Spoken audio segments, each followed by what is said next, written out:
Comment comprendre évidemment le mutisme de Brazzaville et pourquoi est-ce que c'est Madame Wagner qui s'exprime? Bon, encore qu'elle a eu certainement la primeur de s'exprimer, mais après, on n'a pas eu la déclaration de Brazzaville, comme vous êtes en train de dire, Monsieur Bunda. Et ça me fait penser à ce qui se passe souvent aussi à Kimongo, généralement. Il y a des incursions là-bas, des gens meurent, il y a des victimes. Jamais le Congo n'a fait de déclaration forte. Je pense encore à cet acte aussi crapuleux qui s'est déroulé, j'ignore encore l'année, c'était à Tchambanzassi où on avait carrément exécuté, tué par balle L'âge et son le chef adjoint. du village et son secrétaire. Oui, c'est ça. Je crois, oui. Là Son aussi, adjoint, son l'armée secrétaire. congolaise n'avait rien dit, il n'y avait aucune déclaration. Le ministère des Affaires étrangères du Congo était aux abonnés absents. Et là, Madame Wagner, donc la ministre des Affaires étrangères de la RDC, s'est exprimée, mais depuis là, Brazzaville ne dit toujours rien. Qu'est-ce qui peut Mais expliquer cela?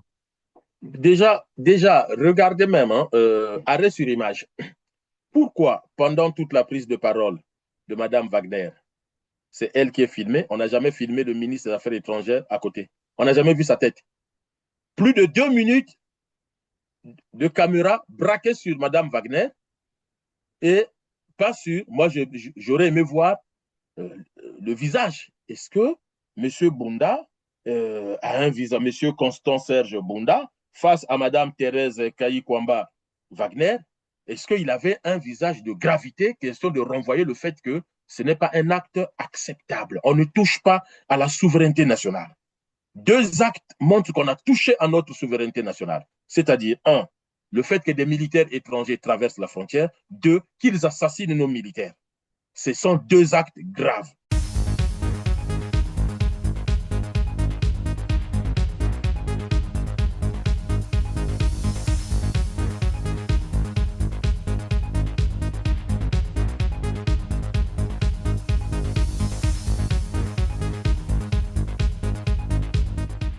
Bonjour à toutes et à tous, mesdames, messieurs. Ravi de vous retrouver sur R7. Merci de suivre ce numéro de Zoom sur le Congo. J'ai le plaisir de recevoir encore sur ce plateau Didier Moni Ivolo, vous l'avez reconnu, spécialiste des relations internationales et porte-parole du CRC, le Congrès pour la Renaissance du Congo. Bonjour Didier Moni Ivolo. Bonjour, monsieur Christian Perrin, et merci pour cette invitation.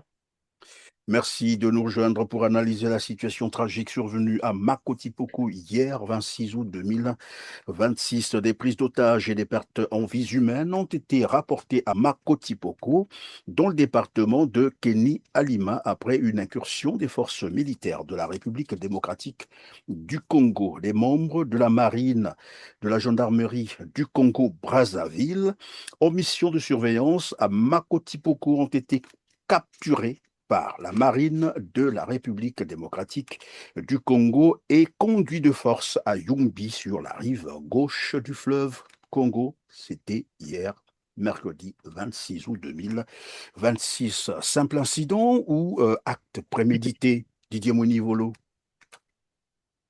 Ben, écoutez, monsieur Perrin, avant de répondre à cette question, je voudrais d'abord adresser mes condoléances les plus attristées aux familles des deux militaires tués, puisque j'apprends qu'il y a deux militaires tués. Alors, nous attendons les confirmations officielles, mais si cela a été est confirmé, c'est un incident très grave. Donc, je présente mes condoléances, mais vraiment aux familles de deux disparus, mais aussi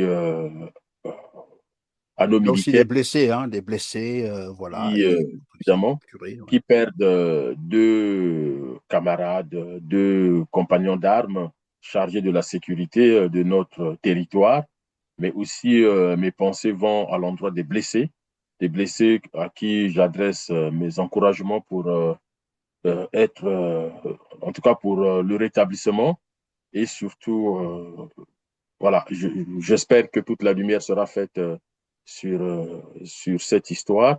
Mais nous ignorons aussi et nous savons que les rares images qu'on a vues, ce sont des militaires qui utilisent, en tout cas du côté de la RDC, qui ont des pistolets automatiques de Kalachnikov, des PMK, Et nous savons très bien que les PMACA ont une portée de plus d'1 kilomètre. Et ça peut aller, semble-t-il, jusqu'à 3-4 kilomètres. Donc ça, il faut que les spécialistes en balistique nous le confirment. En fait, je le dis pourquoi, M. Perrin. Là, on nous parle des acteurs principaux, donc les militaires qui étaient engagés dans cette agression des militaires de la RDC, mais les balles perdues. Voilà. Vous avez rappelé tout à l'heure que je suis spécialiste des relations internationales. On sait très bien que dans ce genre de conflit entre deux groupes de militaires, il faut craindre surtout des civils qui vont être touchés par des balles perdues. Et donc, j'espère que du côté de la République du Congo, l'armée, la police, la gendarmerie, les autorités judiciaires et administratives vont mener des enquêtes suffisantes pour que les populations soient rassurées et qu'il n'y ait pas des blessés ou des morts oubliés quelque part. Maintenant, est-ce que c'est Un acte prémédité ou un simple acte? incident? Parce que là, il y a eu quand même capture des marins congolais, Congo-Brazzaville, qui ont été conduits de force à Numbi. Alors, du point de vue du droit international, du point de vue de tout ce que vous pouvez trouver en matière de diplomatie, des relations diplomatiques, des relations internationales, l'acte a été prémédité. Moi, je veux bien que le ministère des Affaires étrangères de la RDC me fasse la démonstration que l'acte n'est pas prémédité. Pourquoi l'acte est prémédité? Déjà, quel est le théâtre des opérations? Le théâtre des opérations se trouve à Makoti-Poko. Donc, nous sommes de l'autre côté de la frontière. Or, il est strictement interdit. Je vais le dire dans les mots simples pour que les populations congolaises, aussi bien de la République du Congo que de la République démocratique du Congo, comprennent.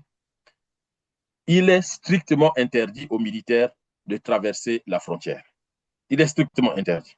Donc, l'acte est prémédité dès lors que vos soldats traversent la frontière et engagent le feu avec des soldats qui sont sur leur territoire de souveraineté. Là, on est dans la violation de la souveraineté nationale. On est dans la violation des frontières. Je vous donne un exemple. Il y a quelques années, peut-être une décennie, les militaires espagnols en exercice dans l'Atlantique vont grignoter, je crois, quelques mètres, même pas 10 mètres. Et ils vont se rendre compte qu'ils sont sur le territoire de Gibraltar. Gibraltar qui est sous autorité de Londres. Tout de suite, alors qu'ils rebroussaient chemin, tout de suite, ils ont alerté Madrid. Madrid a appelé Londres et Madrid a présenté ses excuses sans attendre que Londres demande ces excuses-là. Il faut savoir que hier, je vous donne un autre exemple. Les Congolais de deux rives peuvent vérifier sur Internet combien d'appareils civils utilisés par les espions, par les armées, pour espionner d'autres pays ont été abattus parce que ces appareils ont franchi la frontière, ont emprunté des lignes non autorisées et ont refusé de répondre à la tour de contrôle. Eh bien, on a saisi les forces aériennes et les appareils ont été abattus. On se rappelle d'un appareil de la Corée du Sud, je crois, qui survolait l'Union soviétique, mais il y a beaucoup d'appareils comme ça. En fait, les armes sont faites, quand vous avez votre armée reste chez vous. Il y a par exemple une incongruité en matière de sécurité nationale au Congo, c'est que vous avez par exemple l'Angola qui stationne plus de 5000 militaires puissamment armés juste en face de Kimongo, c'est-à-dire au Cabinda. Et donc ces militaires, à chaque fois qu'il y a un conflit, ils viennent à Kimongo, à chaque fois qu'il y a une tension. Combien de fois les militaires angolais sont venus à Kimongo? C'est interdit par le droit international. Il n'y a pas eu de déclaration de guerre, il n'y a pas eu des signaux avant-coureurs, et subitement, nous perdons deux militaires. C'est un acte prémédité. Ce n'est pas deux brigades qui se croisent, je ne sais pas moi, lors de patrouilles réciproques. Et il y a eu incompréhension, il y a eu échange de tirs, c'est des choses qui peuvent arriver. Mais quand on voit comment nos soldats sont exhibés comme trophées de quoi, je n'en sais rien, en violation totale du droit international humanitaire, en violation totale des conventions de Genève et des accords additionnels et de protocoles additionnels, c'est inacceptable. C'est un acte prémédité. Et déjà par anticipation, nous attendons de la RDC, et je n'ai pas entendu ça de la ministre de la RDC, des excuses vis-à-vis de la République du Congo. souhaiter les condoléances, accepter de réparer, avoir même des pénalités financières, parce que ces militaires-là ont laissé peut-être femmes et enfants, mais au-delà, père, mère, famille, donc des pénalités, y compris financières, et la RDC s'engage à maîtriser ses soldats.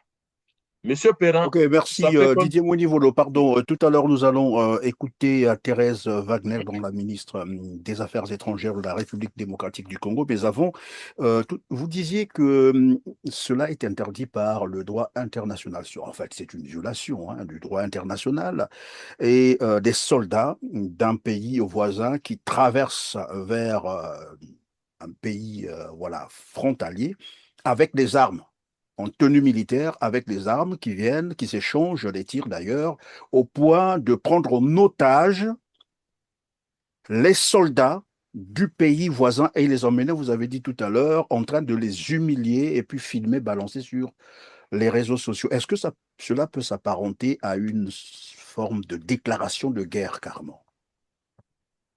Mais en réalité, vous pouvez faire un discours en disant, bon, pour X, Y raison, je déclare la guerre à mon voisin, mais l'un des signaux, un signal de déclaration de guerre, c'est lorsque les militaires franchissent la frontière. L'exemple le plus emblématique, c'est ce qui se passe entre la Russie et l'Ukraine. Lorsque Joe Biden dit à Zelensky, attention, les Russes arrivent, il a minimisé. Mais dès lors que la Russie, les militaires russes entrent en Ukraine, tout le monde parle de guerre. Poutine parle d'opération militaire spéciale, mais dans les deux cas, nous sommes en situation de guerre. En fait, si vous êtes... En fait, qu'est-ce qui se passe? Dès lors que les militaires de la RDC traversent la frontière, par exemple, ils dépassent, et je le dis souvent aux Congolais, faites attention, nous avons une frontière avec la RDC au milieu du fleuve Congo. En fait, les eaux du fleuve Congo sont partagées entre la RDC et le Congo, Brazzaville et la République du Congo. Et pendant les indépendances, la France, la Belgique et les futures autorités des deux pays se sont accordées quelles sont les îles qui sont pour la République du Congo, quelles sont les îles qui sont pour la République démocratique du Congo. Ça, c'est connu. Les documents existent. Et donc, dès lors que les militaires de la RDC traversent de notre côté, si vous avez par exemple les avions de chasse de la République du Congo en patrouille et ils s'en rendent compte, mais ils n'ont même pas besoin de faire une sommation, ils les éliminent. Les militaires, même venir à la frontière, Monsieur Perrin, nous habitons, prenons le cas États-Unis-Canada, sans dire mot, on se réveille un matin, vous avez 5 000, 10 000 militaires américains à la frontière avec le Canada, alors même que le gouvernement canadien, l'état-major canadien n'est pas informé. Ces militaires-là viennent pour un exercice militaire. Ils sont de leur côté de la frontière. Souveraineté des États, pas de sujet. Sauf que, en matière de sécurité nationale, le Canada n'est pas informé. Le Canada a un doute que les États-Unis veulent attaquer le Canada. Eh bien, l'état-major canadien demande à ses militaires de tirer en premier. Les Américains saisissent l'ONU en disant nous sommes agressés. Mais en réalité, ce sont les Américains qui ont tort parce que nous sommes formés en politique internationale. Madame Wagner le sait. Les militaires ne peuvent pas venir à la frontière n'importe comment sans informer l'autre pays du pourquoi. Regardez les simples manœuvres maritimes, militaires entre la Corée du Sud et les États-Unis énerve la Chine, énerve la Corée du Nord. On peut dire, mais c'est des États souverains. Non, c'est des menaces aussi. Et donc, les autres Oui, mais Didier peuvent... Monivolo, revenons un peu chez nous, parce que nous allons aussi gérer le temps. Revenons un peu chez nous. Je disais tout à l'heure, et tout le monde le sait désormais, des soldats armés franchissent les frontières, c'est-à-dire, voilà, ils arrivent au Congo-Brazzaville.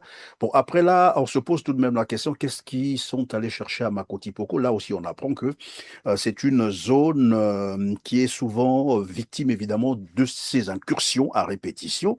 Est-ce qu'ils sont allés là-bas pour les Imaginez, raquettes, comme d'habitude, et qui se seraient retrouvés face, évidemment, à nos soldats, c'est-à-dire mais à bien nos sûr. gendarmes, qui ont dû certainement les interpeller, et puisqu'on nous parle d'un échange de tirs entre les deux parties.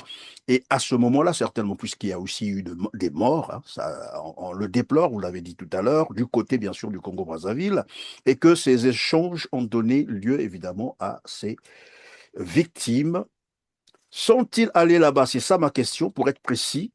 Sont-ils arrivés à Makoti Poko pour des actes de raquette et que ça a mal tourné?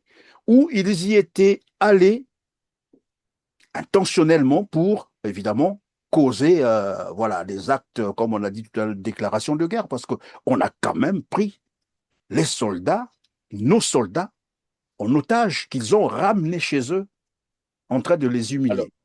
alors déjà, je pense que c'est une hypothèse hein, qu'ils sont allés pour piller, voler, peut-être même kidnapper notamment des femmes, des enfants. En tout cas, ils sont allés avec des intentions malsaines. Ça, c'est un fait.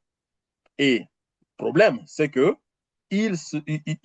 par inadvertance, ils sont tombés sur une patrouille de gendarmes, de marins de la République du Congo, et ils n'ont pas eu d'autre choix que de s'échanger Des tirs. les tirs. Mais en réalité, je fais une deuxième hypothèse, on est en face des militaires de la RDC, permettez-moi l'expression, des pauvres idiots et imbéciles. Vous remarquerez que lorsque les militaires franchissent la frontière, si ce n'est pas un acte intentionnel, s'ils se sont perdus, dans la plupart des cas, ils se signalent en disant, voilà notre identité, nous sommes des militaires de la RDC, on s'est perdu. Et ils déposent les armes. Ça suppose que nous ne sommes pas venus avec des intentions criminelles. Là, le fait qu'il y ait échange de coups de feu avec eux, tout récemment, il y a un pays africain, je ne sais plus si c'est entre la Guinée et le Libéria. Je crois que c'est des militaires, 2 ou 3 militaires libériens qui se sont retrouvés du côté de la Guinée. Ils ont été arrêtés dans un village parce que les villageois ont informé la gendarmerie guinéenne et tout de suite, une patrouille est allée les arrêter. Le Libéria a présenté ses excuses. Ils sont rentrés chez eux. Il n'y a pas eu de traitement dégradant avec armes, tenues militaires et autres. Or là, on voit dans les images, on voit l'intention criminelle. On voit le motif criminel dans ces actes-là. Parce qu'ils sont déshabillés, ils sont blessés, avec Moussuniabata dans la bouche. Ça veut dire quoi? Un Moussuniabata sale, et donc, il faut que ces militaires-là soient pris en charge, fassent les examens. Et on est quand même dans un pays où Ebola est en train de faire rage. On ne sait même pas si ce Moussuniabata a été sué par quelqu'un ou un soldat qui porte le virus d'Ebola sans même qu'on le sache. Mais on se moque de qui? L'intention criminelle est là, l'acte criminel est là, et j'espère que Brazzaville ne va pas laisser passer. Quand je dis ne va pas laisser passer, je ne dis pas que Brazzaville doit déclarer la guerre. C'est inacceptable, il n'y a pas besoin. Mais il y a des mécanismes de l'Union africaine, il y a des mécanismes de l'ONU, et surtout, il y a des mécanismes de la communauté des États économiques de l'Afrique centrale Et en surtout matière de demander prévention. aussi réparation. Si, mais ça c'est le minimum syndical. Réparation pour les familles, mais aussi réparation pour la République du Congo. La réparation pour la République du Congo suppose on prend une commission interministérielle, RDC, République du Congo, commission interministérielle, pour plancher sur la question de la sécurisation des frontières le long du fleuve Congo jusqu'à Lubangui, de l'extrême sud depuis le Kwilu jusqu'à l'extrême nord au niveau de la Likwala, et voir point par point. Il n'y a pas à se précipiter, voir, mais vraiment point par point. Et puis, la RDC s'engage à éliminer ces bandes le long du fleuve Congo, qui, vous savez, il y a plusieurs années, déjà sur votre chaîne, j'attirais l'attention sur le fait que le long du fleuve Congo et de Lubangui, nos pêcheurs en nous ont finalement fui toutes les îles de pêche que là où ils étaient. Et vous avez sur YouTube des témoignages des pêcheurs de la République du Congo qui disent, mais l'armée de la RDC vient nous importuner. C'est pas d'aujourd'hui ces actes-là. Alors, comme nous, on n'est pas dans la sécurité de nos frontières, combien peut-être des villageois de la République du Congo ont été assassinés sans que nos militaires ne les voient? Là, c'est parce que les militaires sont tombés sur eux. Imaginez, M. Perrin, que les militaires n'étaient pas tombés sur eux. Ils croisent 2, 3 femmes, 4, 5 enfants. Qui aurait su? Avec un gouvernement médiocre. Là, c'est Mme Wagner qui parle. Mais pourquoi ce n'est pas le ministre Mbunda? Mme Wagner n'a même pas présenté ses condoléances aux familles. Et elle parle comme si c'était nous l'agresseur. Monsieur Perrin, prenez la parole de Bon, mais la elle dit ministre. qu'elle n'a pas encore la maîtrise de la Non, non, situation non, parce non. que au moment où survient évidemment cet incident, elle est déjà dans Brazzaville. Donc, Oui. elle était en mission officielle à Brazzaville et donc Non, elle il apprend mangeait ça dans un sur restaurant. place. Les deux. Elle apprend ça sur place. Et d'ailleurs, on va l'écouter et puis on revient sur le plateau pour vous faire réagir. Suivez. Comme vous le savez, je suis en République du Congo depuis hier, en train d'effectuer une visite officielle. Malheureusement, pendant mon séjour, il y a cet incident très regrettable qui est survenu. Très rapidement, j'ai été en contact évidemment avec mon homologue, mais aussi rassurée par le fait que nos deux collègues, les ministres de la Défense respectifs, sont aussi en échange permanent, étant donné que c'est une question qui a aussi trait aux frontières et aux différentes forces de sécurité de nos deux pays. Nous avons appris qu'il y a un bilan lourd, nous avons appris qu'il y a des vies humaines à déplorer. Des deux côtés, nous sommes en train de finaliser la triangulation de l'information. Nous comprenons tout à fait que c'est une situation, surtout pour les populations qui sont affectées des deux côtés, des deux rives du fleuve, que c'est une situation particulièrement préoccupante et désolante aussi. Nous comprenons aussi que dans un souci d'information, il y a beaucoup de choses qui circulent. Nous voudrions quand même appeler à la retenue pendant que les autorités respectives font le travail de trianguler l'information, d'avoir une lecture claire de ce qui s'est passé, mais aussi rapidement de prendre les mesures nécessaires pour une désescalade de la situation et pour une harmonisation de la situation pour voir exactement ce qui s'est passé. Et je pense que le plus important pour nous, c'est de voir comment les mécanismes déjà en place entre nos deux pays peuvent être renforcés pour une meilleure anticipation et prévention et gestion de tels incidents dans le futur. Donc vous pouvez être sûr que même si je ne suis pas de mon côté de la rive, si vous voulez, je suis en train de suivre les développements avec mes collègues à Kinshasa de près, évidemment aussi sous le regard de notre haute hiérarchie qui, elle aussi, est très préoccupée par cela. Un incident qui n'est pas à l'image des relations que nous avons et des relations que nous voulons continuer à entretenir avec. Et est-ce que jusqu'ici vous savez réellement qu'est-ce qu'à l'origine de cette tension? Je pense que c'est le travail qui est en cours. Voilà, alors donc Madame Wagner pense qu'il faut cerner la situation, comprendre ce qui s'est passé avant voilà, de tirer des conclusions, c'est ce qu'elle a semblé dire, mais je sens aussi qu'elle est un peu embêtée d'en parler parce que, et je ne sais pas ce qui s'est passé concrètement. Et c'est là ma question, c'est de savoir finalement, est-ce qu'on peut considérer cet acte, ces soldats qui ont franchi donc la frontière pour Makoti Poko, étaient en mission officielle ou c'est des soldats, comme qui dirait, qui ont posé des actes isolés?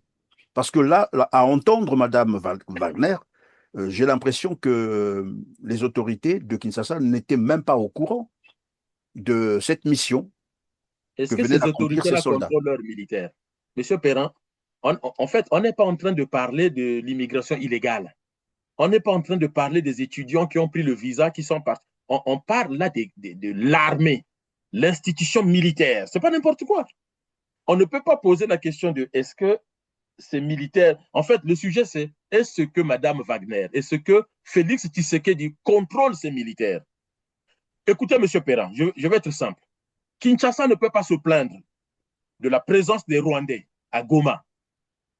Soyons sérieux. Kinshasa ne peut pas se plaindre de la présence des militaires rwandais à Goma, quitte à saisir les Nations Unies et laisser ces soldats traverser le fleuve pour venir en République du Congo. Goma, Kigali, vous y allez à pied. Entre Goma, Kigali, vous allez à pied. Là où il y a les rebelles du M23 et le Rwanda, vous passez à pied.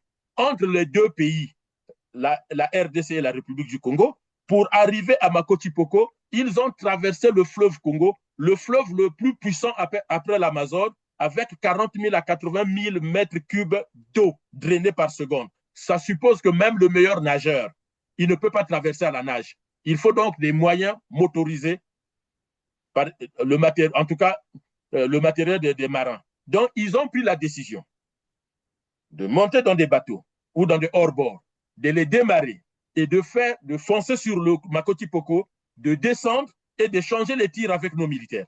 Donc, l'acte est délibéré. Ça suppose que la RDC doit nous expliquer quelle était l'intention de ces militaires-là. Et quand bien même qu'il y a eu ces coups de feu-là, si les militaires, c'était un acte, comment on appelle ça, Isolé. Isolé, ils ne se rendaient pas compte. Pourquoi ils exhibent les trophées? Là, on exhibe un trophée. Pourquoi se comporte cette humiliation, ce traitement dégradant? Tout ça montre qu'on est en face d'un acte délibéré, criminel. Alors, reste à savoir, est-ce que le gouvernement de la RDC était au courant? Est-ce que l'état-major de la RDC était au courant? Est-ce que quand les militaires sont en opération dans le fleuve Congo, sachant que c'est une zone de frontière, quel est l'officier de liaison qui est en contact permanent avec eux? Monsieur Perrin, il faut savoir que dans toutes les armées du monde, s'il y a des militaires qui sont en contact permanent avec leur hiérarchie, c'est quand ils sont au niveau des frontières. La frontière, c'est la limite de la souveraineté nationale. À 1 mètre près, vous n'êtes plus chez vous. Or, là, ils n'étaient pas chez eux. Ils ramènent nos soldats chez eux et ils les maltraitent. Ils ne sont pas en train de les soigner. Ils sont en train de les exhiber. La prise de parole qu'on vient d'entendre de Mme Wagner, cette prise de parole est beaucoup trop minimaliste par rapport à la gravité des faits. C'est une prise de parole minimaliste. Et je déplore l'incompétence de notre ministre des Affaires étrangères qui ne réagit pas à cette prise de parole. En réalité, et c'est ça la particularité de la politique internationale, M. Perrin. À la place de M. Mbunda, j'aurais recadré ma collègue. Ça, c'est nos pratiques, c'est comme ça. J'allais reprendre la parole, remettre les choses à l'endroit. Oui, mais évidemment, Didier Mouini-Volo, c'est la question que je souhaiterais vous poser. Comment comprendre évidemment le mutisme de Brazzaville et pourquoi est-ce que c'est Madame Wagner qui s'exprime? Bon, encore qu'elle a eu certainement la primeur de s'exprimer, mais après, on n'a pas eu la déclaration de Brazzaville, comme vous êtes en train de dire, Monsieur Bunda. Et ça me fait penser à ce qui se passe souvent aussi à Kimongo, généralement. Il y a des incursions là-bas, des gens meurent, il y a des victimes. Jamais le Congo n'a fait de déclaration forte. Je pense encore à cet acte aussi crapuleux qui s'est déroulé, j'ignore encore l'année, c'était à Tchambanzassi où on avait carrément exécuté, tué par balle, le chef du village et son secrétaire. Oui, c'est ça. Je crois, oui. Là aussi, l'armée congolaise n'avait rien dit, il n'y avait aucune déclaration. Le ministère des Affaires étrangères du Congo était aux abonnés absents. Et là, Madame Wagner, donc la ministre des Affaires étrangères de la RDC, s'est exprimée, mais depuis là, Brazzaville ne dit toujours rien. Qu'est-ce qui peut expliquer cela? Déjà, regardez même, arrêt sur image. Pourquoi, pendant toute la prise de parole de Madame Wagner, c'est elle qui est filmée, on n'a jamais filmé le ministre des Affaires étrangères à côté. On n'a jamais vu sa tête. Plus de 2 minutes de caméra braquée sur Mme Wagner et pas sur, moi j'aurais aimé voir le visage. Est-ce que M. Bunda a un visage, M. Constant Serge Bunda, face à Mme Thérèse Kayikwamba Wagner, est-ce qu'il avait un visage de gravité, question de renvoyer le fait que ce n'est pas un acte acceptable. On ne touche pas à la souveraineté nationale. 2 actes montrent qu'on a touché à notre souveraineté nationale. C'est-à-dire, 1, le fait que des militaires étrangers traversent la frontière. 2, qu'ils assassinent nos militaires. Ce sont 2 actes graves. Très, très, très graves. Et donc, pourquoi on ne montre pas son visage? On ne sait pas. Pourquoi ce silence? On se pose des questions. Mais moi, je me souviens... Mais c'est là, pardon de vous couper comme ça. Son visage, c'est la gravité du visage qu'il pouvait exprimer encore s'il a les couilles suspendues. Permettez-moi le terme. Elle est en visite, Madame Wagner est en visite à Brazzaville. C'est ce qu'on a constaté. Elle est en visite à Brazzaville. Elle arrive 24 heures avant les fêtes. Ça veut dire qu'elle est en visite officielle. Ça veut dire qu'elle est aussi en train de rencontrer où elle était ensemble avec notre ministre des Affaires étrangères. Curieusement, Madame Wagner s'exprime et le ministre des Affaires étrangères du Congo, aux abonnés absents, ne s'exprime pas. Mais parce qu'ils sont médiocres. Vous croyez que qu'est-ce qui se passe? Ils sont médiocres. Dans quel pays on vit? C'est vous qui êtes victime La victime, c'est M. Mbonda, ce n'est pas Mme Wagner. Et on voit bien que Mme Wagner, je peux l'attaquer intellectuellement, mais on voit bien qu'elle choisit les mots pour ne pas froisser l'armée de son pays, alors que c'était au ministre Mbonda de prendre la parole et d'abord de condamner les faits et d'en appeler aux mécanismes internationaux de gestion du conflit.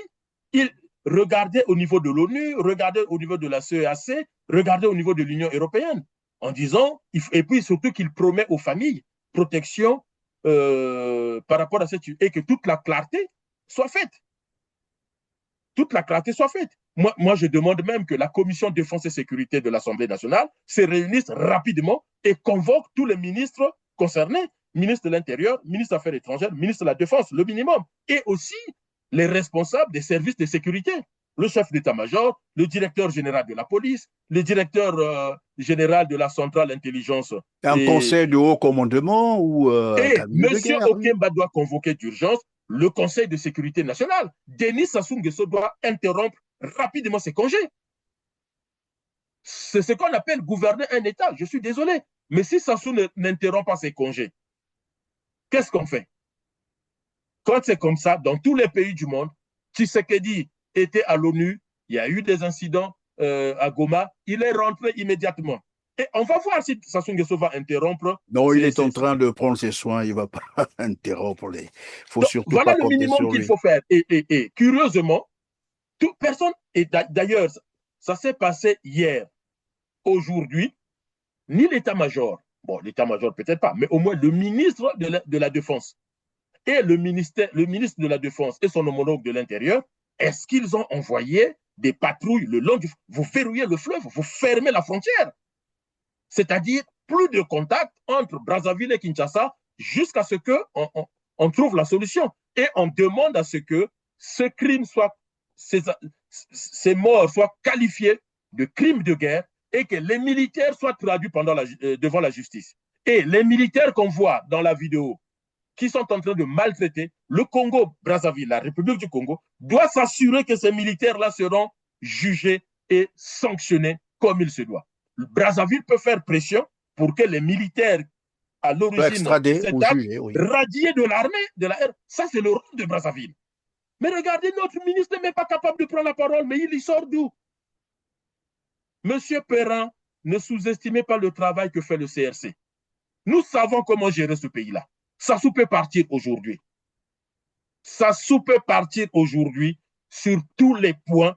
Nous sommes compétents au sein du CRC et nous savons comment on peut gérer ce pays. Moi, ministre des Affaires étrangères, j'arrête le travail qu'on faisait avec Mme Wagner. Mme Wagner, une fois qu'on a fini l'interview, elle rentre à Kinshasa, on arrête de travailler. Moi, j'ai une crise à gérer.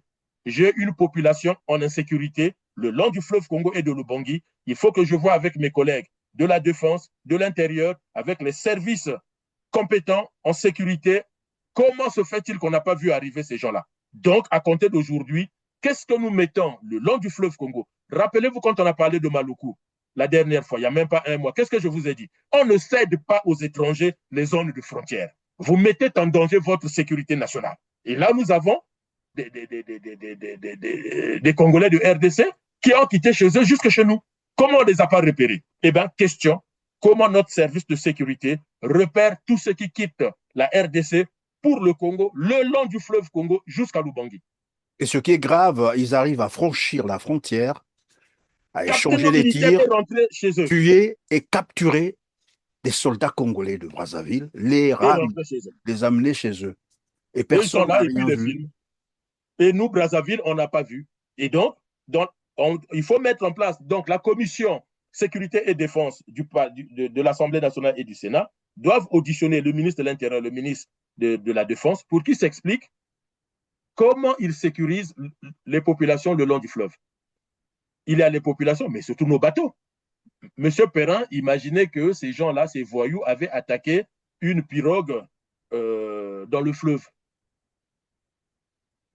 Combien même qu'il y a des îles qui appartiennent au Congo, en République du Congo, et il y a des îles pour la RDC, il y a une liberté de navigation dans le fleuve Congo.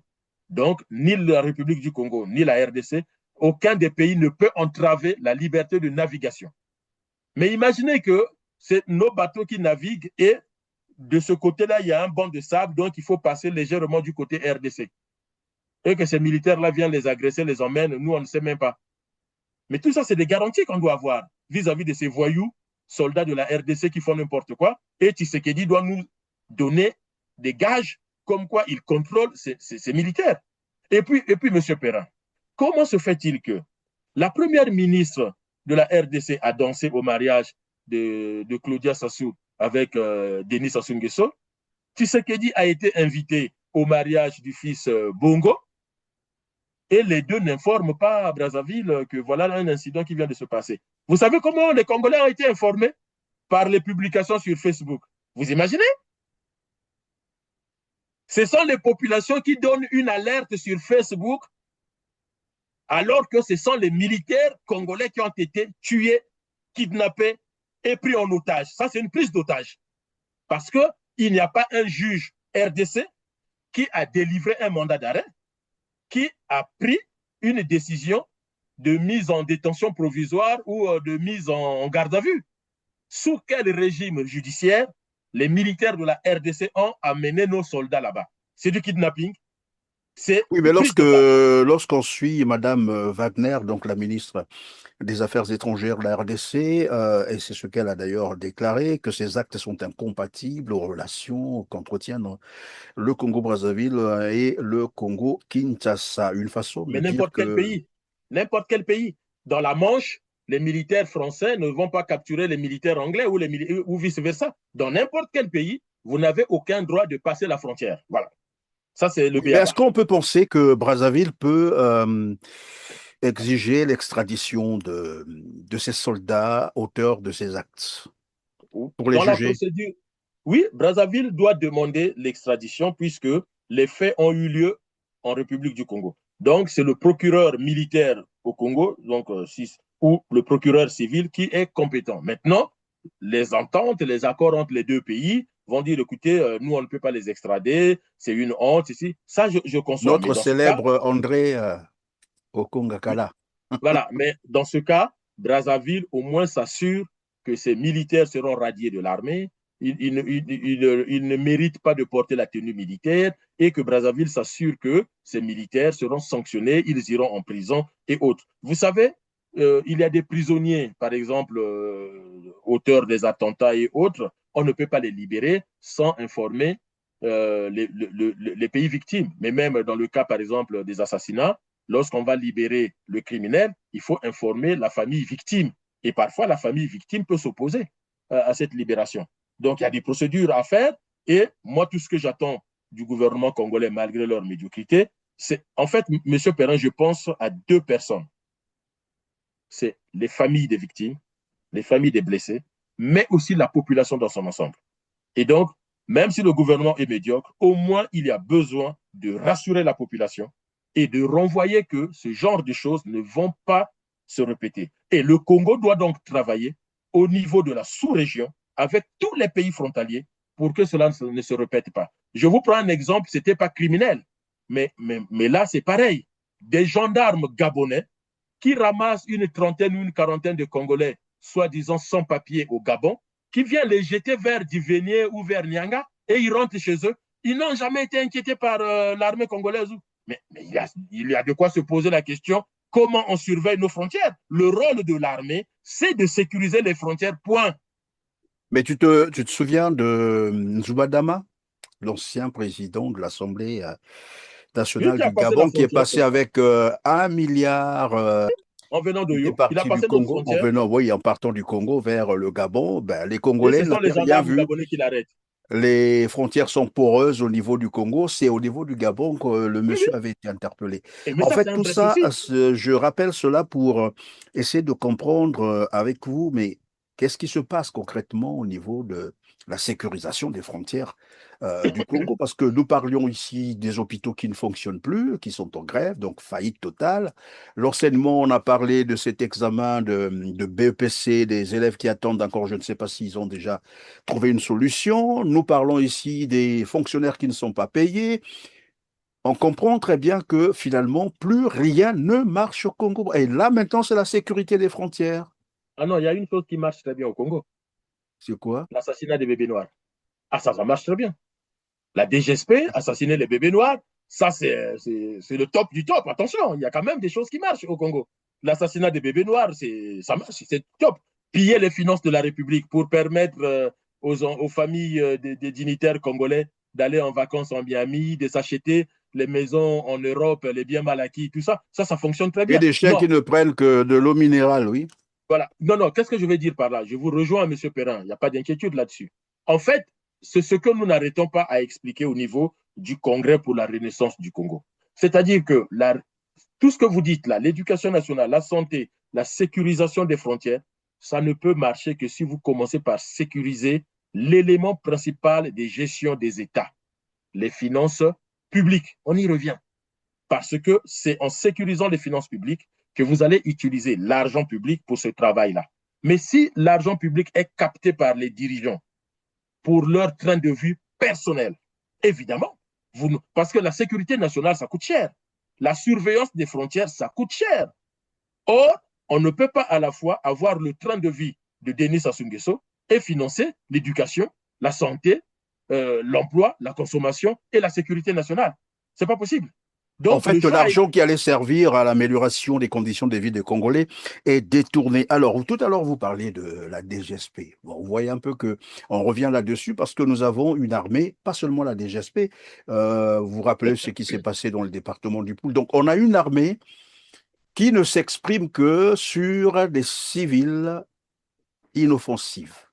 Donc, les civils non armés. Et là, on voit l'armée congolaise à l'œuvre en train de tirer sur des civils inoffensifs, des civils non armés. Ça, ils sont forts. Mais dès lors qu'il s'agit des voisins, il faut le dire comme ça, parce qu'il n'y a pas que la RDC. On a déjà rappelé ici à Kimongo ce qui se passe avec l'armée angolaise tout le temps. Et là, nous avons maintenant un autre front qui vient de s'ouvrir, ou qui existe depuis longtemps, la RDC, les soldats de la RDC. Dans 2 matins, certainement qu'on aurait aussi, bon, pourquoi pas, les Rwandais. Et là, l'armée congolaise n'existe plus. On ne la voit plus pour affronter, disons, ceux qui sont armés comme eux.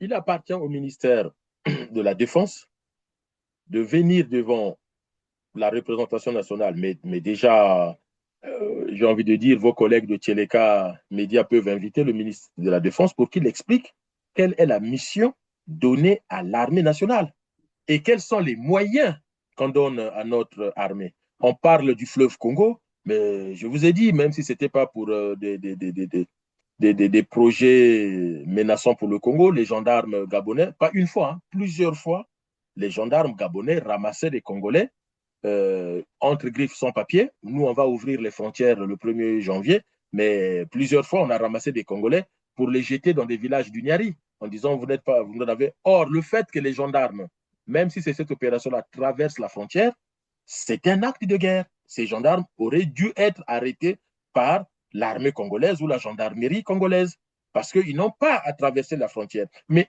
donc, il est important qu'aujourd'hui, qu'on puisse avoir ce débat public sur le rôle de l'armée. Pour tuer les populations, notre armée est efficace. Et d'ailleurs, dans la plupart des pays du monde, si ce n'est pas dans tous les pays du monde, M. Perrin, il est interdit à l'armée d'intervenir à l'intérieur du pays sans qu'il y ait menace de guerre. C'est la police et la gendarmerie, c'est-à-dire les forces de l'ordre, les forces de sécurité intérieure. C'est leur boulot. Il est interdit à la... Regardez même dans les grandes démocraties. Nous, on habite en Europe. Quand il y a eu recrudescence des actes terroristes et qu'on a mis en place, comment on appelle ça, l'opération militaire pour sortir l'armée française dans les villes. Vigipirate. Vigipirate, merci. Regardez les débats à l'Assemblée, lisez la presse. Lisez la presse. Les gens étaient opposés. Pourquoi? Parce qu'ils se sont dit, si on garde trop les militaires dans nos villes, à l'extérieur, le risque, c'est un coup d'État. On parle de pays démocratiques. Donc, l'armée, c'est toujours un corps sensible, une institution sensible. Et il faut donc circonscrire les missions de l'armée et envoyer les militaires surtout pour surveiller nos frontières qui sont poreuses où n'importe qui entre, n'importe qui sort. Là encore, à Makoti Poko, on a eu la chance que ces militaires faisaient leur boulot, qu'ils ont très bien fait, et ils sont tombés sur ces voyous-là. Ils ne s'attendaient même pas. Moi, je pense que l'effet de surprise a été pour nos militaires. Ils sont chez eux. Ils sont chez eux. Et il n'y a aucune déclaration de guerre entre les deux pays. Et pire encore, leur ministre des Affaires étrangères est à Brazzaville. Ça Oui, mais dans montre... tous les cas, l'armée doit toujours être en alerte. Didier Moueni-Volo, nous sommes presque à la fin de cette émission. Je vais vous laisser donc le peu de temps qui nous reste pour conclure. Alors, en conclusion, je voudrais quand même faire remarquer à mes compatriotes de la République du Congo, mais aussi à nos frères cousins de la République démocratique du Congo, que les États ont des institutions et des mécanismes de fonctionnement. Il est très important que les militaires africains en général, et des deux Congos en particulier, comprennent que les militaires ne s'approchent pas des frontières. C'est une menace existentielle et ça peut déclencher des guerres. Les militaires qui ont fait ça doivent tirer les leçons qu'ils ignoraient que leur ministre des Affaires étrangères se trouvait à Brazzaville. Et si ce conflit dès hier avait dégénéré en vrai conflit armé, fermeture des frontières, comment Mme Wagner rentre à Kinshasa? Comment on sécurise le retour à Kinshasa de Mme Wagner? Les deux pays doivent comprendre qu'il est aujourd'hui urgent de travailler au niveau de la sécurité collective, la sécurité des deux pays, le long du fleuve, mais aussi renforcer la coopération économique, la coopération culturelle, de sorte que les deux pays vivent comme deux pays frères qui partagent en grande partie les mêmes populations. Du sud, dans les terres du Kwilu, de la Bouenza et du Poul, jusqu'à l'extrême nord, dans les terres de la Likwala, nous avons les mêmes familles, nous avons les mêmes populations. Et je veux dire à mes compatriotes de la République du Congo que cet incident montre encore une fois les limites, la médiocrité du pouvoir de Brazzaville. Franchement, ce n'est pas un pouvoir qui est là pour protéger les populations. Ils veulent accélérer la marche vers le développement. Mais qui dit développement, dit protection des frontières, sécurité nationale, parce que les autres peuvent jalouser votre développement et chercher à vous détruire. Même si vous êtes des amis, mais en matière de sécurité nationale, il faut toujours se surveiller. Donc, il appartient maintenant à nos généraux, on en a beaucoup, à nos amiraux, dont Okemba, qui n'ont jamais mis les pieds dans un seul bâtiment militaire, de comprendre qu'il y a du boulot. Vous êtes à la tâche. Et le peuple vous regarde et on jugera au résultat. Voilà ce que je veux dire. Et une fois de plus, mes encouragements aux blessés et vraiment mes condoléances aux familles des deux militaires tués. Et j'espère que le gouvernement congolais fera de sorte que cette situation soit éclaircie et soit traitée avec la plus grande rigueur. Merci Didier Moueni-Volo. Espérons que cet incident ne puisse pas évidemment avoir, disons, ne puisse pas entamer les relations de bon voisinage qu'entretiennent le Congo-Brazzaville et le Congo-Kinshasa. Ce sont là deux pays, deux peuples frères et que, voilà, espérons que c'est un incident qui sera très vite réglé et placé dans les oubliettes et que les relations entre le Congo-Brazzaville, donc la République du Congo et la RDC vont continuer. Merci d'avoir participé à ce numéro, Didier Moueni-Volo, surtout d'avoir été encore disponible pour... Merci. Voilà. Et donc, chers Congolais, bon, les deux Congos, voilà, comme disait Mobutu, Ezamboka Moko, peuple Moko, Tata Moko, Mama Moko, donc voilà. Il y a des incidents comme ça qui arrivent, même dans un couple marié officiellement, entre amis, ça arrive. Au niveau des relations professionnelles aussi, il y a parfois des petits soucis comme ça, mais bon, cela ne doit pas... Oui, il faut qu'on trouve une solution à tous ces problèmes-là, tout à fait. Voilà. Ok, merci beaucoup, mesdames, messieurs. Merci de nous avoir suivis. Cliquez sur le petit pouce en l'air juste en bas de la vidéo. Et voilà, aidez-nous aussi à partager ce numéro et dites-nous en commentaire ce que vous inspire évidemment cet incident. Sur ce, on se dit au revoir et à très bientôt. Merci. Merci.